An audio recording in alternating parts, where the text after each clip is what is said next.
Assalamualaikum warahmatullahi wabarakatuh, Pak. Waalaikumsalam warahmatullahi wabarakatuh. Mohon maaf, Pak, ganggu waktunya sebentar. Ya. Kami ada tugas dari perkuliahan PPG ini untuk mewawancarai Bapak sebagai kepala sekolah. Ya. Nah, di sini kami minta solusi dari masalah yang kami hadapi di kelas 5 ini, Pak. Ya, ya.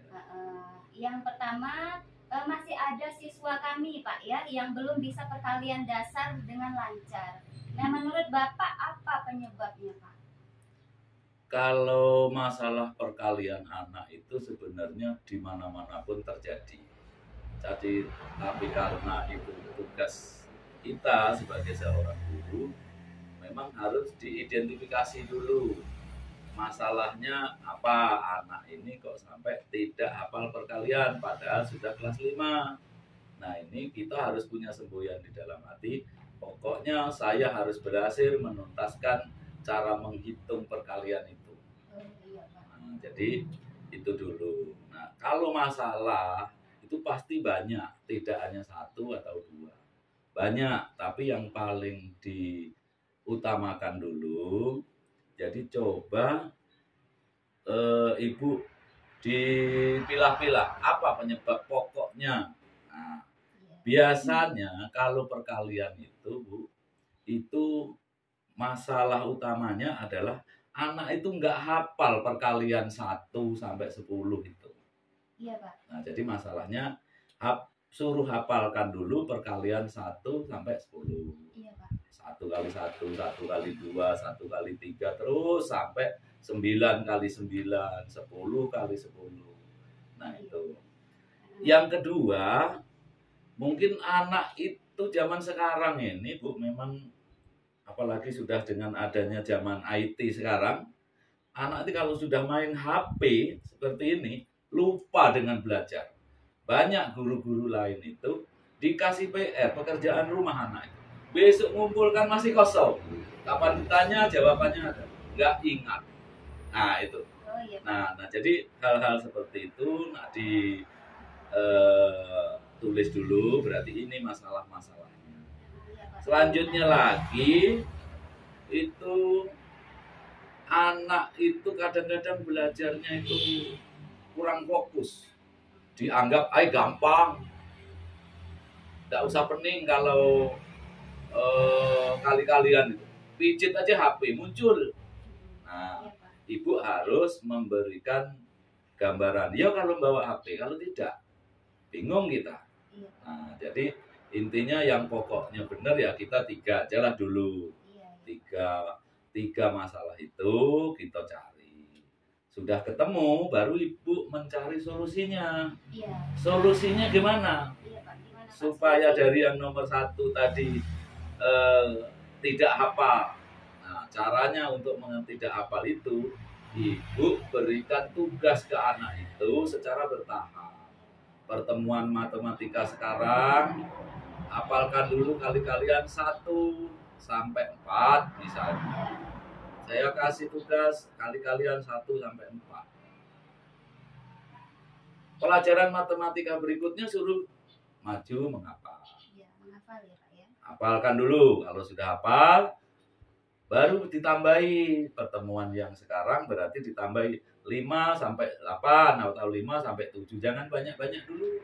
Nanti anak-anak malah bingung, malas, dan akhirnya dia malah frustasi. Jadi bertahap seperti itu.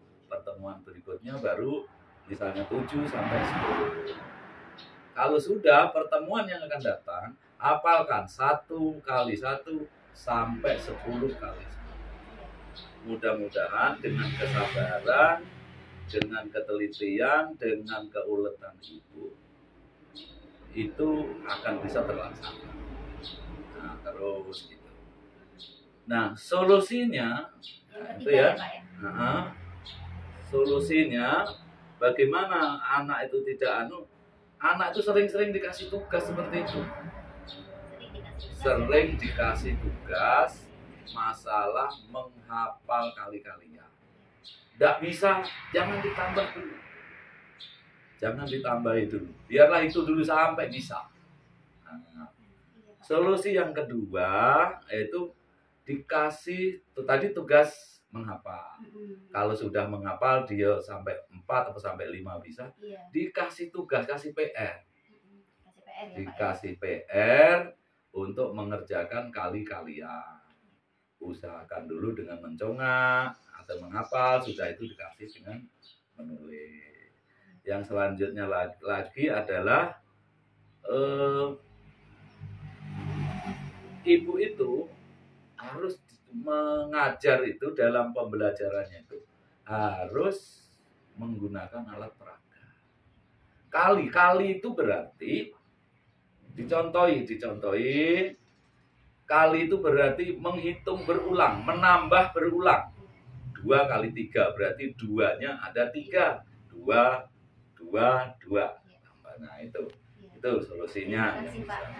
Selanjutnya, Pak, ini masalah di kelas kami itu masih rendahnya literasi dan numerasi di kelas 5. Nah, menurut Bapak apa, Pak, penyebabnya?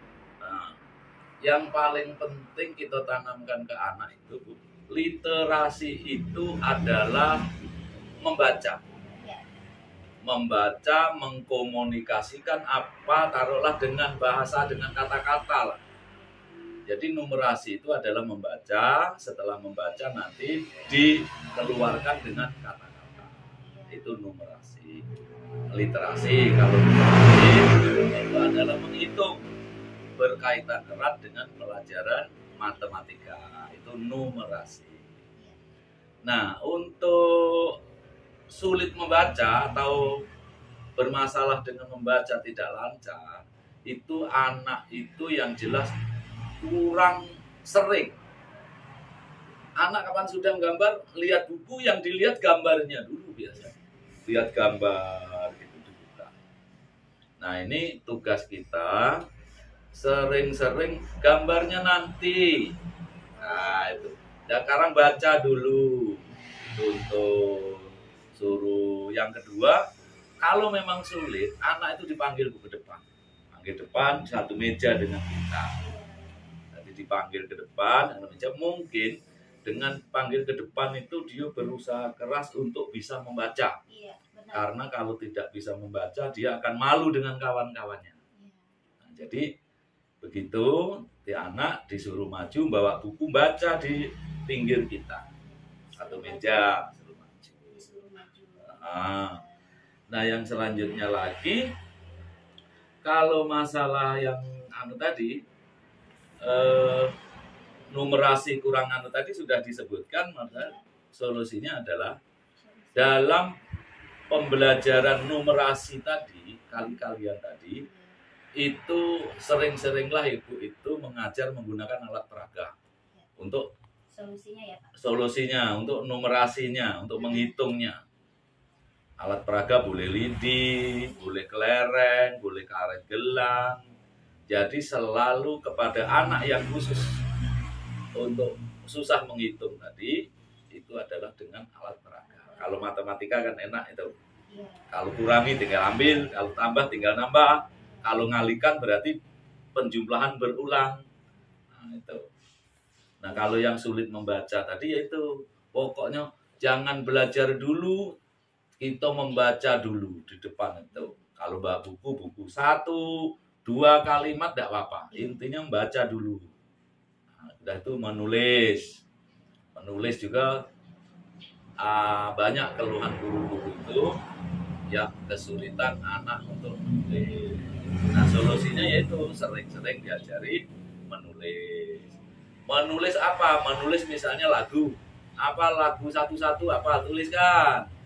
Menulis. 1-1 aku sayang ibu misalnya. 2-2 aku sayang kakak, coba tulis gimana.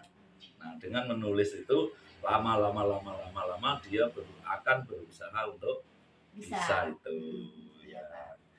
Kemudian apalagi tadi? Ini selanjutnya solusinya, Pak. Solusi itu tadi ya? Iya. Nah, itu tadi sudah solusi lah itu. Solusi ya. Nah, selanjutnya Pak, pertanyaan kami yang ketiga itu minat belajar siswa tuh masih rendah. Minat belajar baca masih rendah. Ya. Iya, menurut Bapak apa Pak penyebabnya? Lah itu tadi, kalau minat baca itu masih rendah, yang jelas itu apa ya, sekarang zamannya HP ini yang susah. Dia enak melihat video di HP daripada membaca. Padahal membaca itu adalah sumbernya ilmu. Apapun ceritanya, sepintar apapun, kalau sulit membaca, pasti akan sulit menerima pelajaran yang lain. Jadi terpengaruhnya teknologi IT ya, Pak, Nah, ya, ada pengaruh itu. Sekarang ini mana sih anak yang tidak megang HP? Kelas 1 belum sekolah saja sudah mulai YouTube lah, inilah dan sebagainya itu. Jadi arahkan bekerja sama dengan wali murid agar wali murid itu dikasih tahu kelemahan anak di sekolah, biar di rumah juga itu dibimbing, dibantu oleh orang tuanya untuk belajar membaca. Kadang-kadang di sekolah males, di rumah karena takut. Kalau di rumah kan marahi anak itu bisa seluas-luasnya, bisa memukul ibunya, bisa menghukum. Kalau kita di sekolah kan tidak berani untuk itu. Jadi sehingga akan timbul masalah seperti itu. Jangan saja ibu itu mempunyai niat masa bodoh, alah bukan anak aku, jangan sampai. Itulah maka kita jadi guru itu muridnya 20 harus punya jiwa 20. Jadi nggak kekeh harus begini, enggak. Sekarang zamannya beda lagi. Itu. Jadi kalau masalah baca tadi sering-sering aja Bu, dikasih tugas halaman sekian, alinea ini baca dikit aja, satu alinea. Nah, nanti kalau sudah ditugaskan, jadi itu nanti sampai sekolah sudah dibaca anak-anak alinea 1 sudah. Nah, yang pertama itu kasihkan dulu anak yang sedang dulu bacanya. Yang bacanya sedang disuruh dulu, jangan dulu yang bodoh. Kalau yang nggak bisa membaca tadi disuruh duluan, nah ngedrop dia. Nah, akhirnya dia, aduh kawannya bisa, aku kok nggak bisa. Nah, nanti dia mencontoh yang itu. Baru nanti di tengah-tengah yang kurang bisa tadi, ambil 3 orang contoh. Nah, nanti yang terakhir itu anak yang sudah pintar membaca itu. Alangkah enaknya saya sudah seperti itu. Jadi seperti itu rasa solusinya itu. Kemudian kalau sudah dikasih tugas membaca di rumah, di sekolah diulangi lagi, dicoba, kalau masih kurang lagi coba dikasih lagi untuk belajar menulis, membaca itu dikasih bacaan yang sederhana aja dulu lah, walaupun kelas 5 enggak apa-apa, yang sederhana. Bacaan kelas 2 enggak masalah, bacaan kelas 1 enggak masalah. Hobi dulu, hobinya dia apa, misalnya hobinya adalah bercerita, cari ini yang buku yang ada di sekolah itu buku bercerita. Akhirnya dia akan selalu ingin apa isi cerita itu, sedikit B-aba, B-ibi, B-buku, B-aba, terus gitu. Akhirnya nanti insya Allah dan ketekunan ibu, anak itu akan terpacu. Jadi harus dimotivasi terus, jangan dibentak, jangan dipanjing, nanti anak malah ngedrop, akhirnya justru benci dengan pelajaran itu. Nah, itulah solusinya.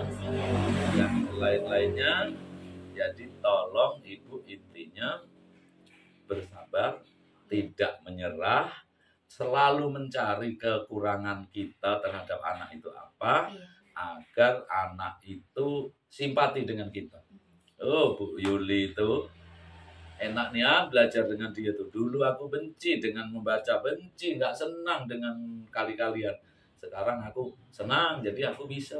Dengan senang dengan kita, anak itu pasti cepat bisa. Tapi kalau sudah nggak senang dengan kita, ngelihat kita aja malas, apalagi ngikuti pelajarannya. Jadi intinya kita mencari simpati dulu dari anak.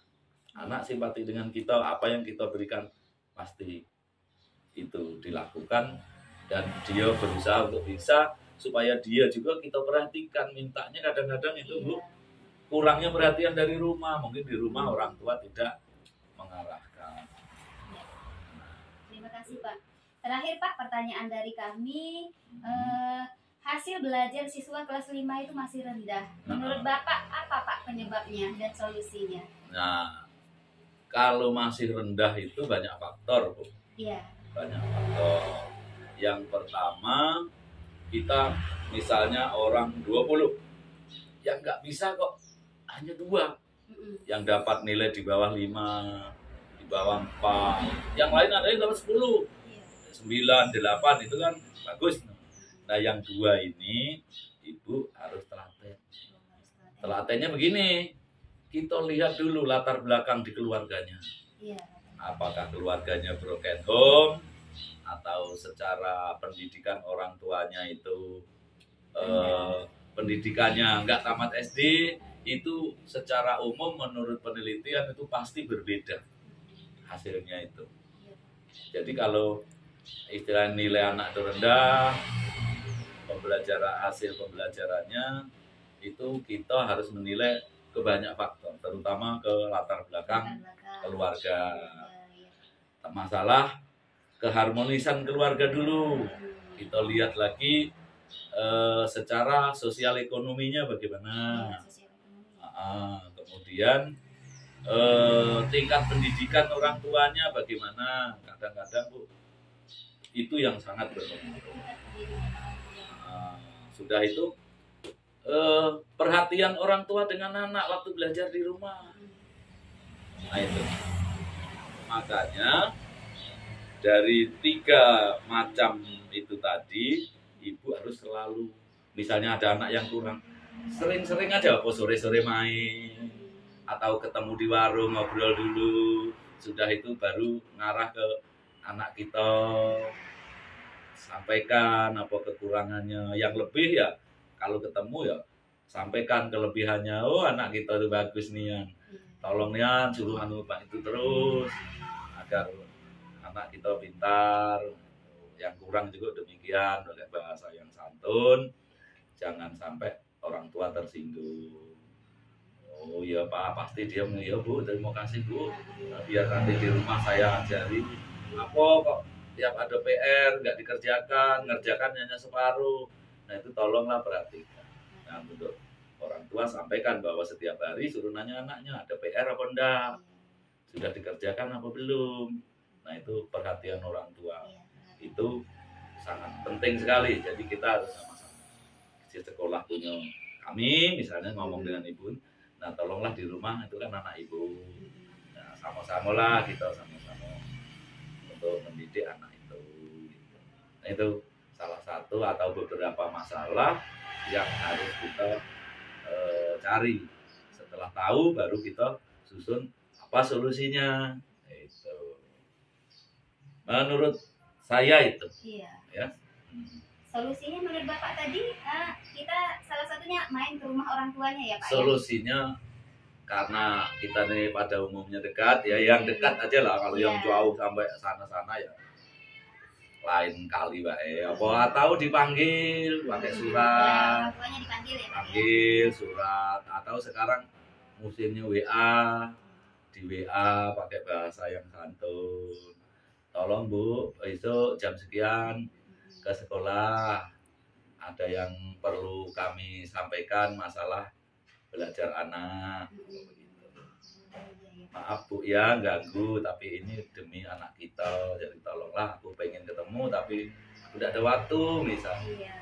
Nanti orang tuanya datang, ya diajak ngobrol lah, dan jangan nampakkan kalau aku ini guru, jangan main itu, kita ini sahabat. Ibaratnya kamu besan kita berdua ini, anak kamu lanang, anak kamu itu jadi besan, jadi membahas masalah anak kita itulah, supaya kita bisa sama-sama dia memperhatikan di rumah, kita mengajari mendidik di sekolah. Saya kira itu bagus sekali itu kalau dilakukan. Alhamdulillah, terima kasih banyak Pak atas wawancara dan waktunya, atas solusinya yang Bapak berikan. Kurang lebih kami mohon maaf, kami akhiri. Wassalamualaikum warahmatullahi wabarakatuh. Waalaikumsalam.